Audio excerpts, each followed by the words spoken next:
Hey, what's up, everyone? Welcome to the Tim Stodds podcast. My name is Tim Stoddard. Thank you so much for joining me. My guest today is Dan Go. Dan, what's up? What is going on? Not much. Thank you so much for joining me. I'm been a big fan of the content that you've been creating and your message and I get the feeling if you and I were to hang out outside of COVID life, we would be friends. So I'm looking forward to this conversation. Same here, man. Thank you very much for having me on.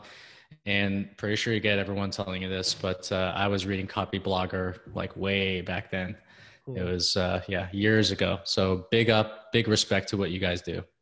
Thank you. And yeah, the people that have listened to my story, Copyblogger had a huge impact on my life. Nonetheless, just it's exciting to be a part of this business. So I appreciate it. All right, my first question. The background of your Twitter profile. Yeah. I know what that is because I read the Book of Five Rings. I don't even know how many times, over and over again. Yes. For people that look at it and they think, oh, he must be into like ninjas or swords or something. Please elaborate to people what that image means Yes. and what it means to you as a person. Whoa. What a question. Um, okay, so my background is Miyamoto Musashi, Yeah. and he is known as the greatest swordsman in all of Japan. But aside from his accolades, what he represents to me is the way.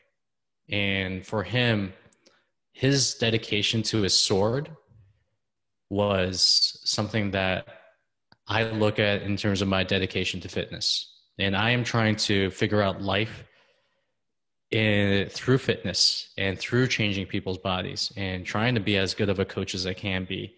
And all these life, and I'm just trying to figure out life through that. And for Musashi, so he came out with the Book of Five Rings, which a lot of people know about.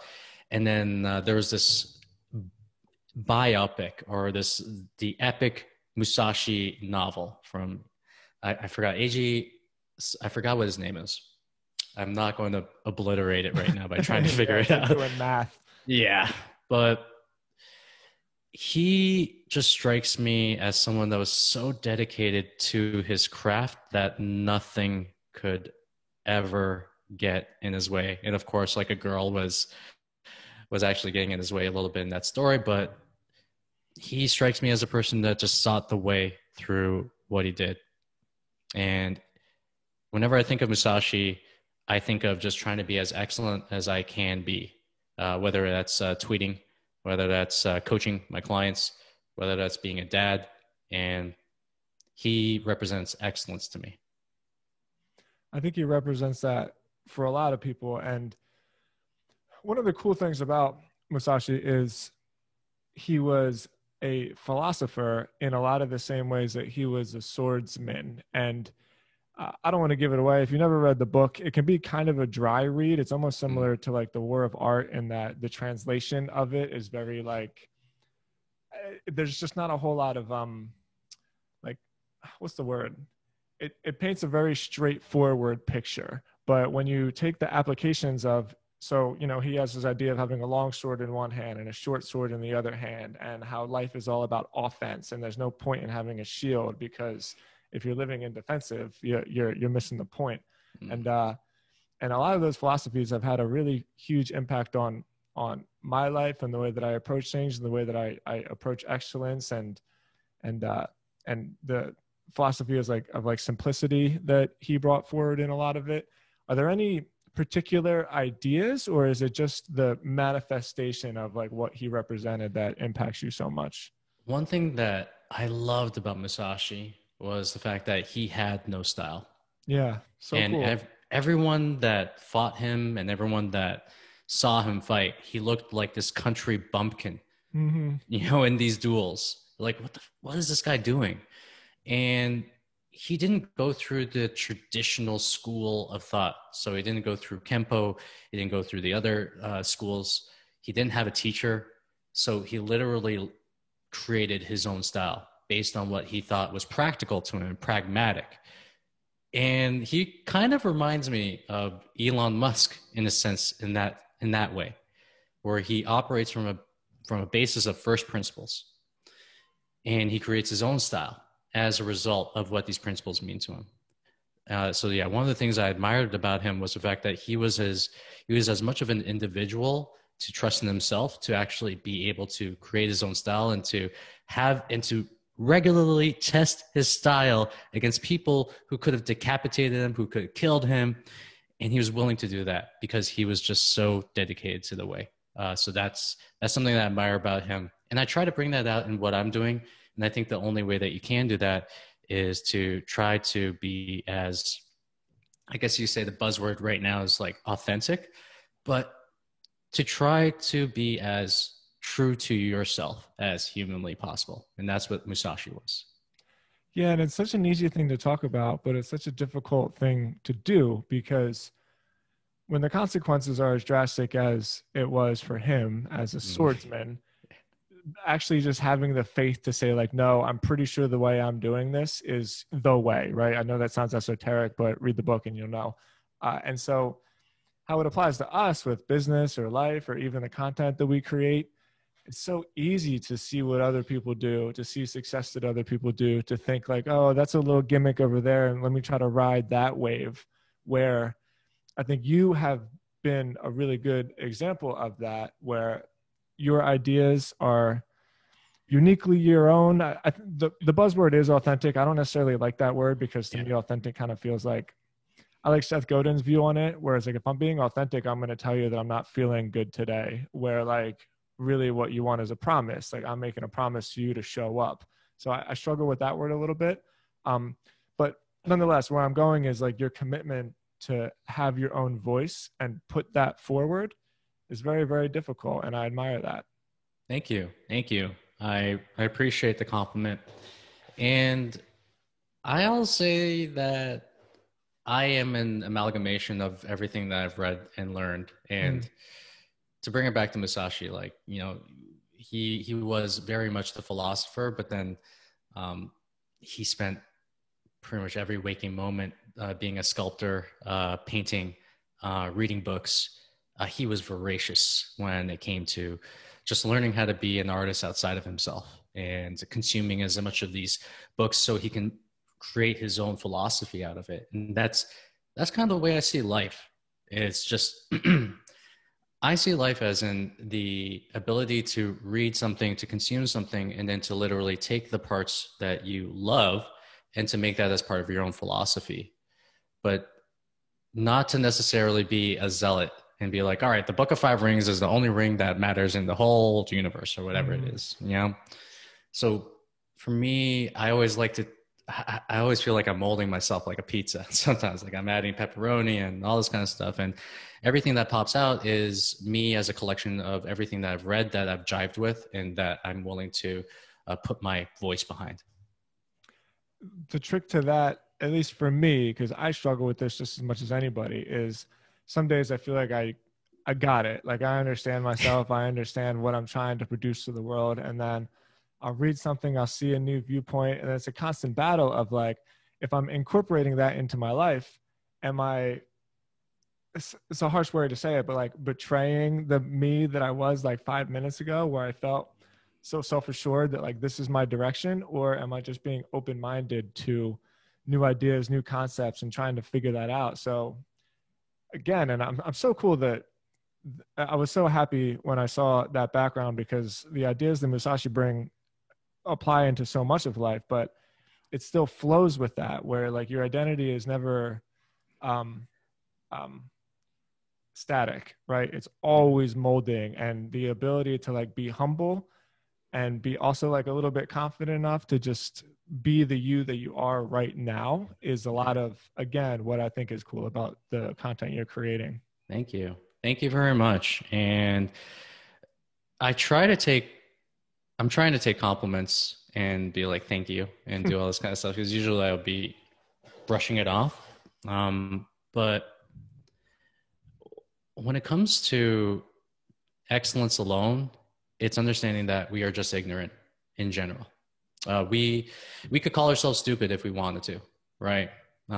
Even though we may have read all the books, even though we may have built incredible businesses, we have to have the humility to understand that we are as ignorant as humanly possible.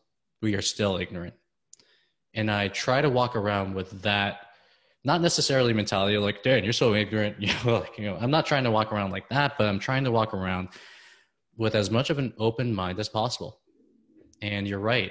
I don't think there's anything wrong with changing your mind at all. And I think that's actually a sign of growth. If you're believing in one thing and then someone brings a different viewpoint, and that changes kind of like your opinion of things, I mean, that's growth. And I try, at least in my particular field right now, like Twitter to me is like a job. It's a great job. I love it. I fucking love it. Right. But even with Twitter, I am just trying to put out everything in there that is coming out for me, but understanding that I'm probably wrong. And I'm okay with people disagreeing with me as well. And that's cool. And I think one of the problems that we get when people change their minds is, part of it is like, what am I going to think about myself? What are people going to think about me? Switching over and kind of like flip-flopping whatever they would say, right? And I think as a human being, we have to almost get away from that. That is almost like baked into us prehistorically, because we want to be a part of the tribe. We want everyone to look at us to see that we got our shit together. We're very like stuck in our values or whatever it is. But I look at someone like yourself who changes his mind, and I'm like, man, to have the courage to grow, to have the courage to actually change your mind about something, a thought came in my mind about politics, but let's not even bring it to that whatsoever. Let's not even like talk about that. Good idea. But just being able to change your mind is a superpower for sure. Agreed, totally. And with changing your mind comes changing your perspective, changing your body. I think one of the things that I circulated with you is your before and after picture of before you decided to take fitness seriously. Everybody who listens to my show knows that fitness is a huge part of my life. And it's kind of weird because there's all these different sides of me, right? There's like the web marketer side. I'm really into addiction advocacy and people that need to get into recovery. And then there's also like the fitness side of me. And so sometimes having all three of those conversations at once is kind of weird, because there's these little echo chambers, right? And you either got to be in like the money Twitter or like the fitness Twitter. And I try my best just to present all sides of me with who I am in the moment. But I say all that to say that I think fitness and just health in general, but I like the word fitness, is almost like an umbrella of all of those things. Because if my fitness starts collapsing, then all of a sudden I realize the laundry is stacked up in the corner. And then all of a sudden I realize I ain't checked the mail.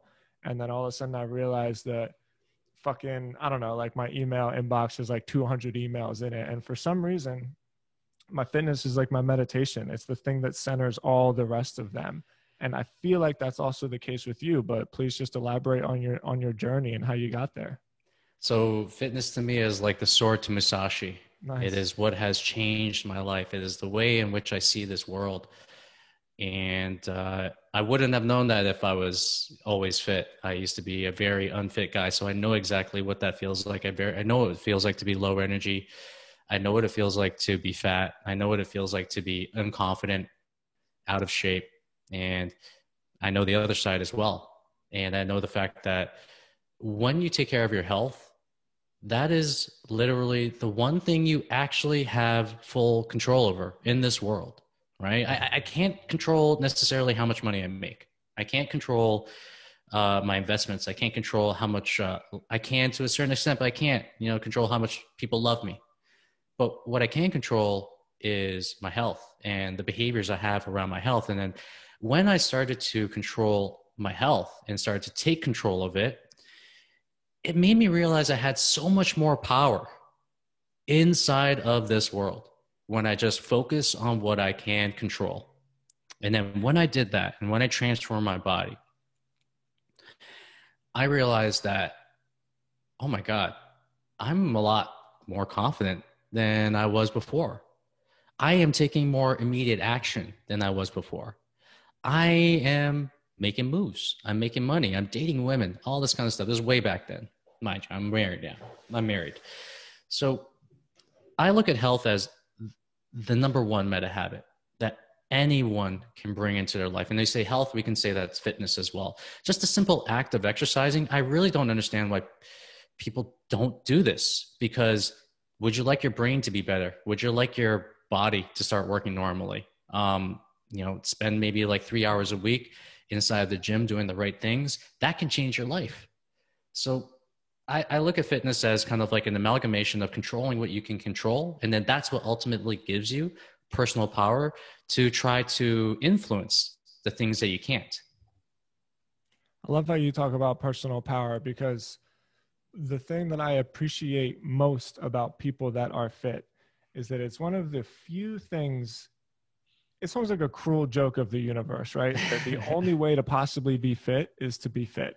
Yeah. And you can take all the steroids you want and do all the diets and stuff like that, but it doesn't matter, because no matter what, if you put two people up against each other on a rowing machine, like one of them is going to be better than the other. And the only reason, and you can even talk about genetics, whatever, I'm not trying to get that into it. I'm just saying that like earning fitness is pure and honest, and there's just no possible way to cheat.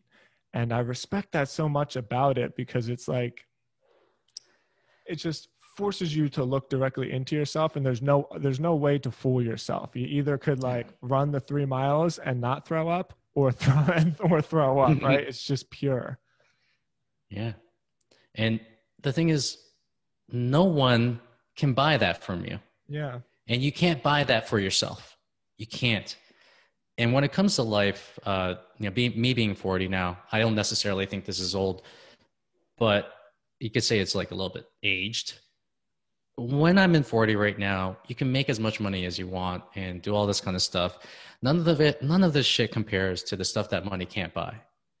So I am more interested in the stuff that money can't buy, because that ends up actually invariably making me more money. So I am focused on, I can't pay for health. I gotta expend effort, and I gotta put in time. If I don't put in that time, then guess what? I'm not gonna be healthy.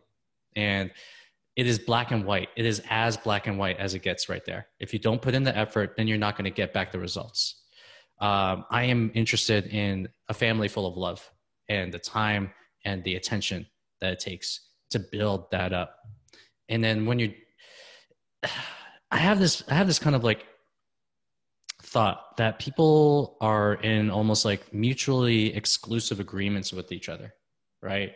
So if I make money, I can't be in shape. Or if I'm in shape, it's going to take away my time from making money. When the reality is like the more in shape that you get, not only do you make more money, but your life just gets significantly enhanced.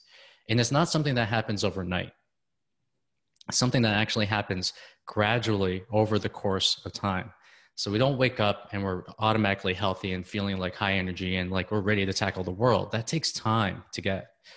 And you don't necessarily get to the point where you're not willing to, where you're like waking up, you're like, I'm so tired, I can't do this. Like it takes a while to get there too. It is both a gradual process. And then in general, we are either moving towards better health and better fitness, or we're not. And it is as black and white as that. And I love that. Yeah. I love that. Millionaires, billionaires can't buy this shit, and far be it from me to say. I think the new status symbol, if there was ever one, and I know that we're not supposed to be like, caring about what other people think or whatever, but again, it helps. The new status symbol is actually being in good shape.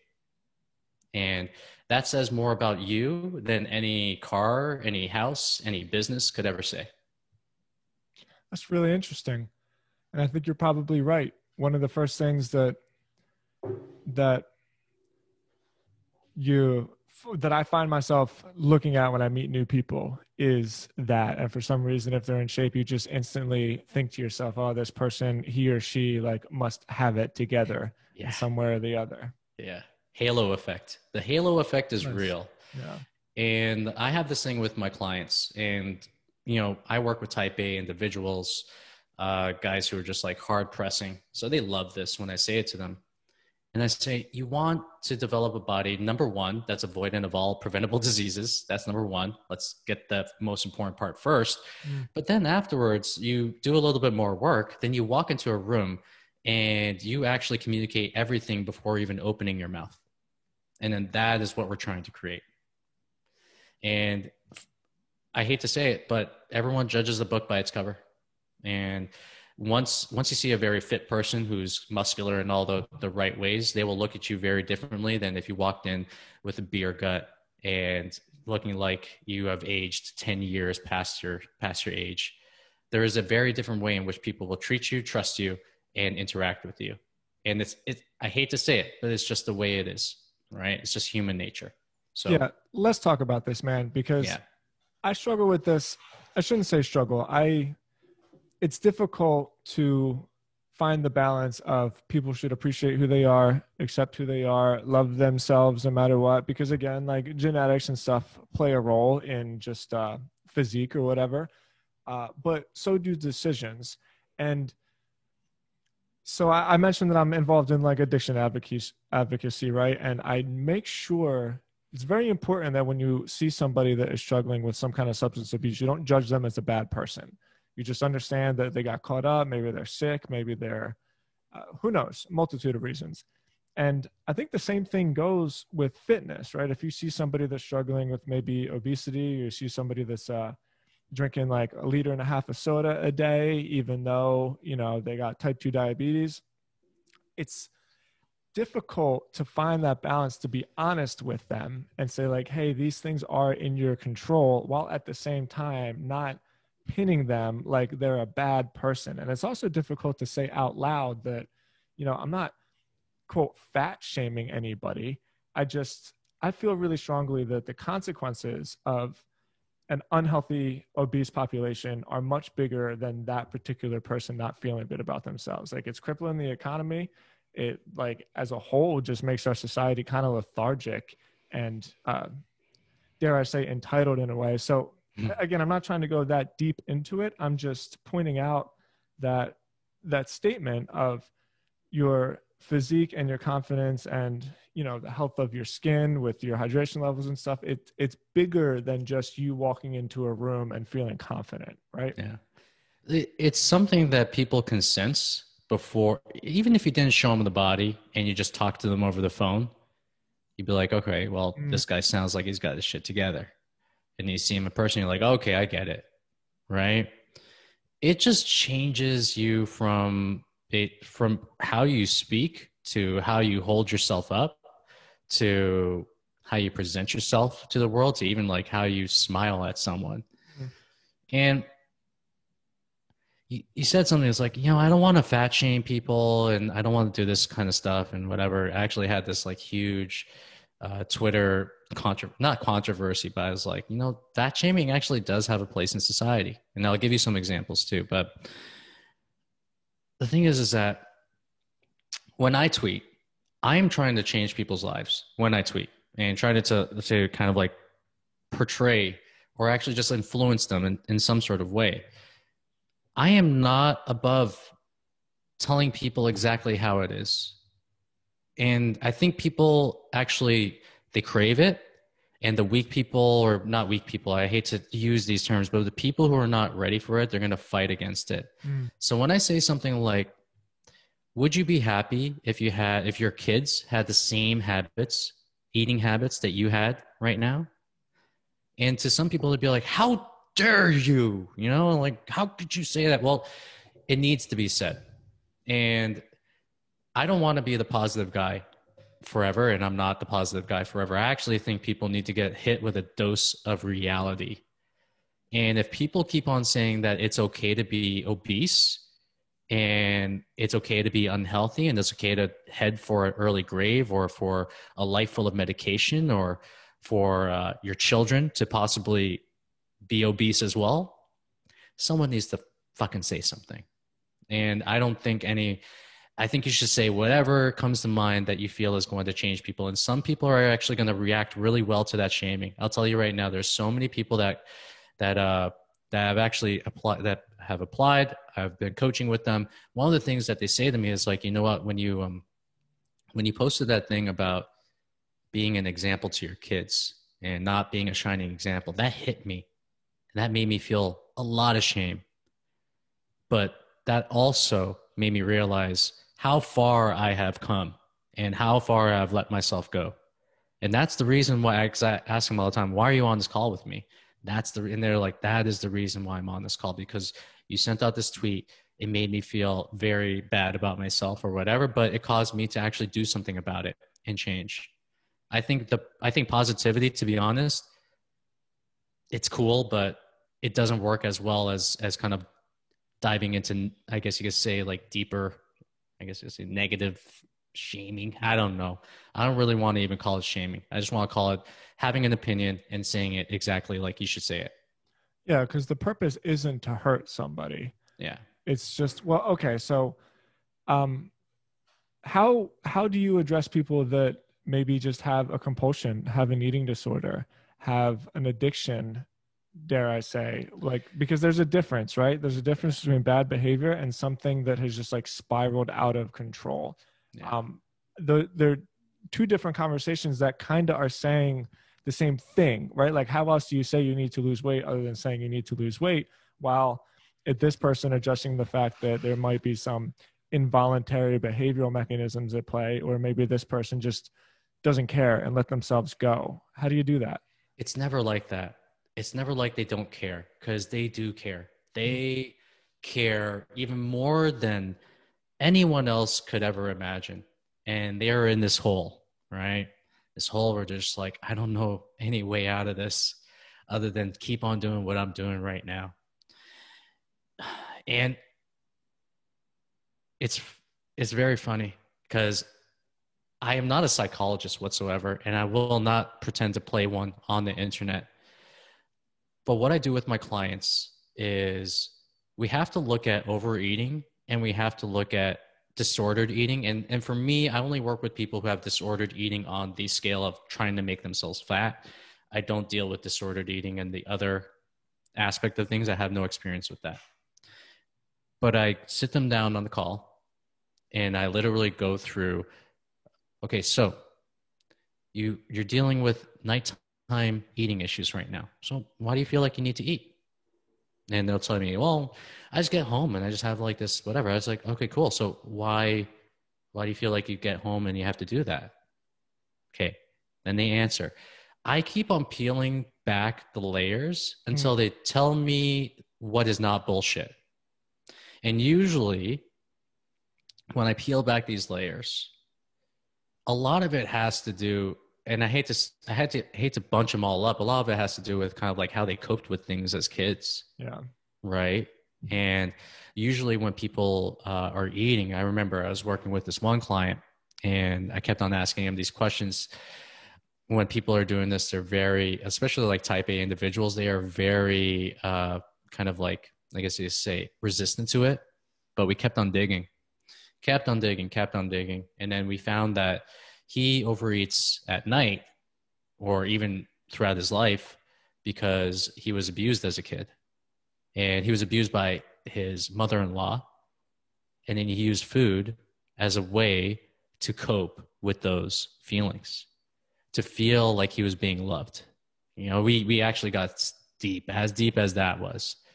And then once people know what the root is, and I'm not necessarily, again, I'm not a psychologist. I just try to ask them as many questions as possible, which I feel is going to be valid for their situation. But when they find out what that root is, I implore them to dig on it, and I implore them to see a therapist on it and to really, really dig on it. And excuse me one second. Let me just put that there. And when I get them to dig, when they find the root, that's when they can do the real work. So if they know that they are feeding themselves because they are either kind of like dealing with feelings of aloneness, of boredom, of coping, or whatever it is, that allows them the opportunity to heal themselves at least. So they know exactly where it's coming from. And that takes time. Right. And I love this comment that I heard Gabor Mate say, where he says, instead of asking why the addiction, ask why the pain. And when we think about food and the way people are treating it right now, there are a lot of people feeding their pain at this very moment. Yeah. So they have to ask themselves, why the pain? Why do you feel like you have to feed yourself? Why do you feel like you have to keep on eating? And then once you find that out, then we can do some work. Very interesting. Difficult things to navigate for sure. My viewpoint on it, and this is just what I've developed. Again, anytime we talk about this, you almost have to make the disclaimer, like, I'm not a fucking doctor. Yeah. Seek medical advice. And so it's important that that's out there. But my view has been that we've lost connection of the spirituality of food. And that I'm really into at least Mark Hyman's viewpoint on it, because he looks at it from like an agricultural standpoint, like where our food actually comes from and how that affects like how we treat it. And once you, at least to an extent, realize that like that phrase, you are what you eat, it's metaphorical, whatever, but it's quite literally true. Like, you are nothing but the things that you put into your body. And when you see that and you realize that one life force was grown and then died and then brought into you so that it can continually transform and eventually somehow like manifest itself into the you that you are right now, it gives you like a much deeper, more appreciative it gives me a much deeper, much appreciative viewpoint on food. And so with that in mind, I'm not perfect, but I really make it a point to like sit, appreciate my meals, like appreciate that I'm not just feeding myself, but I'm nourishing myself, and that like I'm giving life force into the world in the best way that I can. And I had some eating disorder things when I was growing up, and not nearly to the extent that some people do. It's like very, very painful for a lot of people out there, but I'm just saying that I can relate to you in the sense that I understand that disconnect between what's right in front of me on a plate and like the spiritual disconnect that it actually creates. I don't know how to address that, but I think those are important conversations to have as well. I wish I could join you on that conversation, because I'm just like, steak, oh, so good. You know, like, tastes so good. I never really thought about the spiritual aspect of the foods, but definitely that's something that I am actually going to start thinking about. I think one of the coolest things that you could do that gives you a deeper appreciation for what you're putting into your body is actually, it's doing kind of like the religious thing, which is like to be grateful for the food that came on your plate, you know? Yeah. Just start with that for sure. Yeah. Yeah. And I think people have to remind themselves like how scarce this shit was maybe like 100 years ago. Totally. You know, like we weren't designed to take in this much food, and we were designed to have this much available food for us in the first place. But I don't know. We're talking about changing people at a mass level. And this is something that's actually one of those questions that burns in my mind. It's like, how can we change people at a mass level? How can we actually shift the balance from everyone in North America being fat and out of shape and dying a fast death to being in shape, or not being in shape, but just being average weight and being in normal shape, you know, and just taking care of their bodies? How can we do that? And this is something that I just keep on asking myself right now, because right now it just seems like we are not making the adjustments necessary for the lives that we're living right now. Like you and I are sitting down on this desk, or you're standing actually, so that's even better. But you know, I'm sitting down, and I'm even working these days where I'm just sitting for like 8 hours a day, and I literally have to push my ass and get in the gym, because I know, like, as a caveman, I was walking like 15,000, 20,000 steps back then. And then now we have to artificially move ourselves in order to keep ourselves in shape.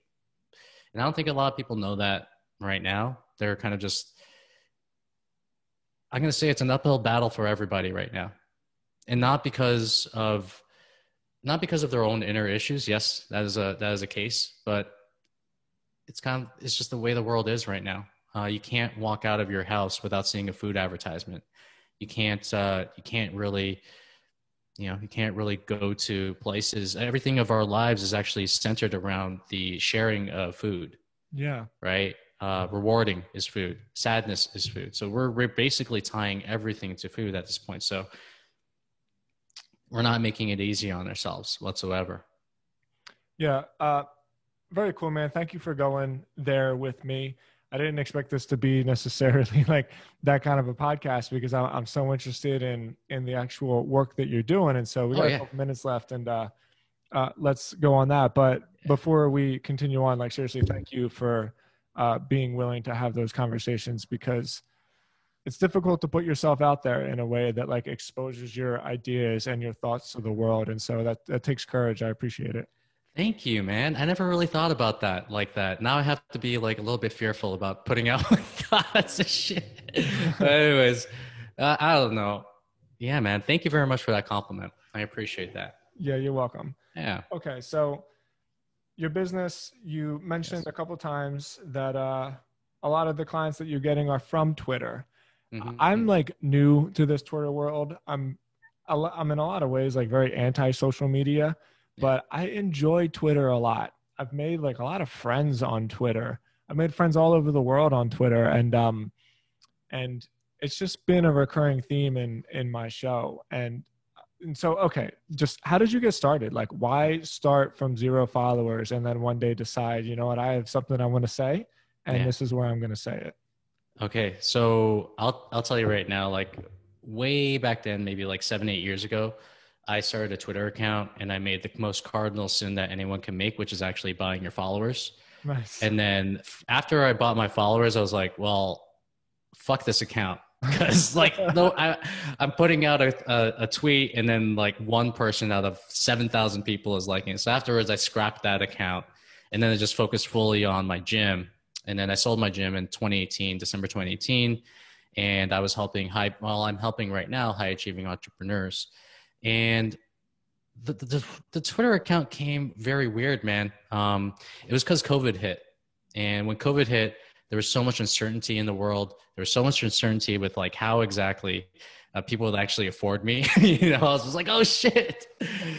Now everybody's going to lose their job. Now everybody's going to lose their business. Oh no. I was like everyone. I was scared.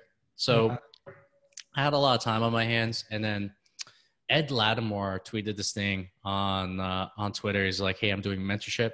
And I saw what he was offering. I talked to him on the phone and I was just like, well, what the fuck? I mean, why not? I'm not doing anything else. He says that he can help me build my Twitter account. And then lo and behold, I started tweeting and people were digging what I was saying. And I was just like, oh, damn, this is cool. And I grew my Twitter account, I think in the first month to like 1,500 or something like that. And I was jacked. I was like, oh my God, this is like incredible. Little did I know like that would just be like the tip of the iceberg. So this was literally like 6 months ago. My baby daughter was born 6 months ago. I was in the delivery room. My wife was getting an epidural and I was tweeting. Yeah, at the same time, I was just like, boom, just firing off tweets. And then next thing you know, Twitter is almost like a place where you just jump from one opportunity from another. It's so weird. You know, you get hooked up with some friends. One friend introduces you to another. I have a Rolodex of people that I know. I have connected so many like, you know, high level people to people like Ed. And there's like, oh dude. And Twitter is a place of connection, but it's a place of exponential connection. Yeah. So with Twitter, it's like, I can grow my Facebook account, right? But how am I going to have access to guys like yourself? I can't message you on Facebook and be like, yo, what's up, Tim? How's it going? But if I have a Twitter account and you have a Twitter account, then we're both pretty much like in access of each other. I can comment on yours. You can comment on mine. You would not believe the people who I have been in contact with, like people who I've thought I would have no access to whatsoever. And that's what Twitter does. It breaks that level of just like between whoever's like high level, it actually breaks that barrier. You can access them right away and you can actually talk to them. So the way in which I started to grow my Twitter account, I started to see growth. I started to see business come in as a result.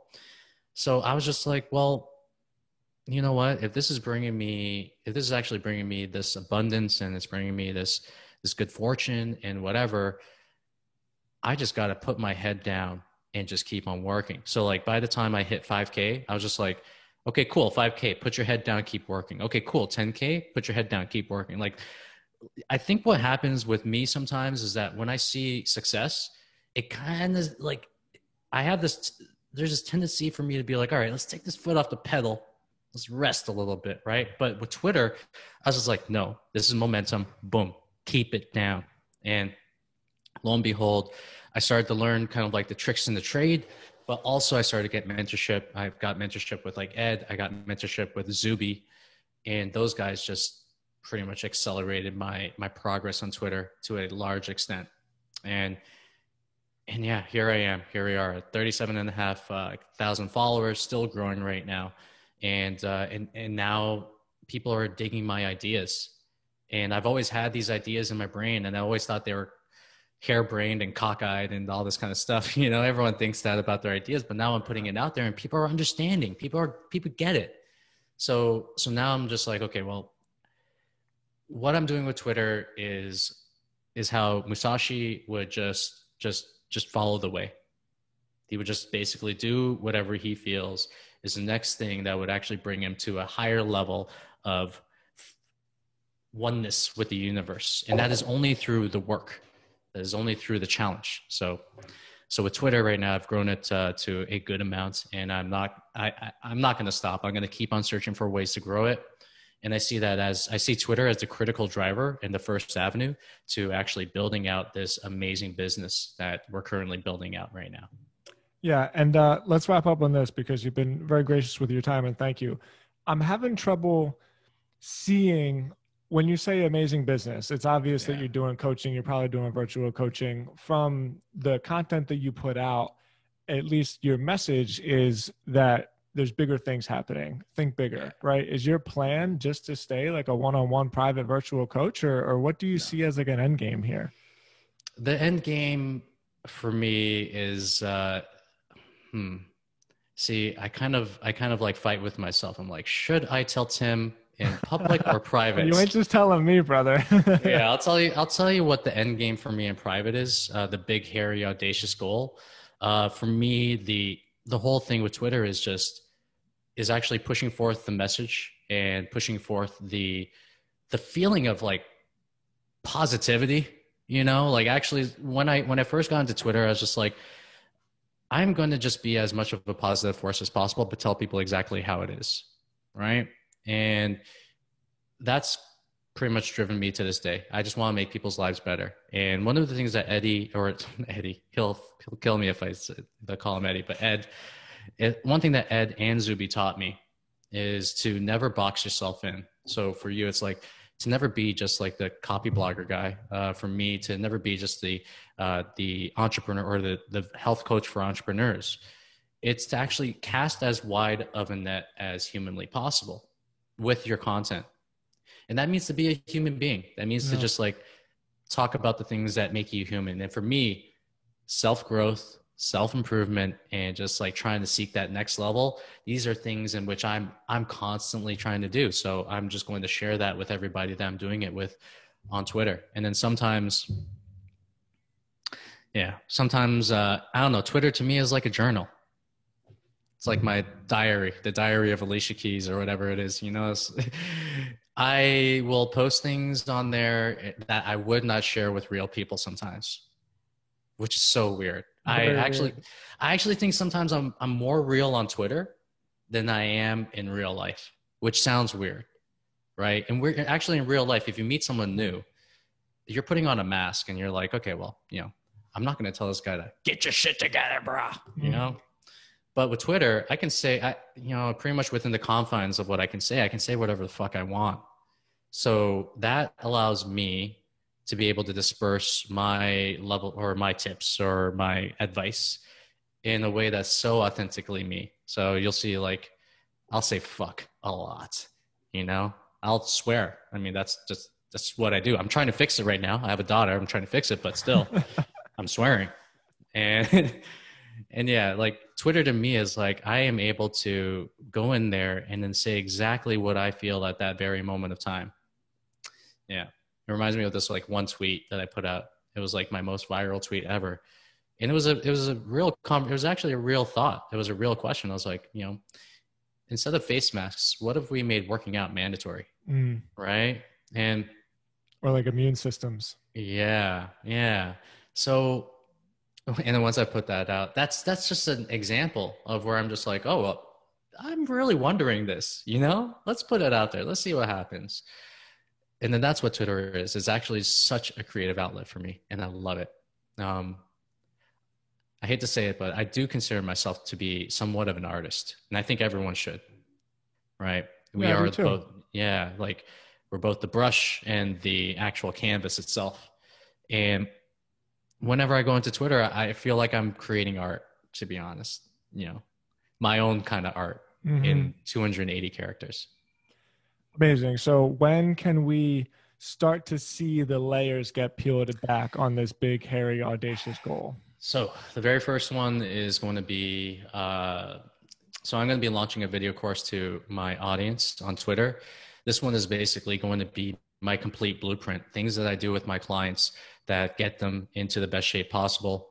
So one of the things that I really hang my hat on is the fact that every single person that comes into our program, they have a 94% success rate in terms of hitting their goals. Amazing. And if you just go through the system and you have someone holding you accountable to it, then you will have a 94% success rate at hitting your goals. So I'm going to share that system with them. And in November, I'm going to be launching a podcast of my own.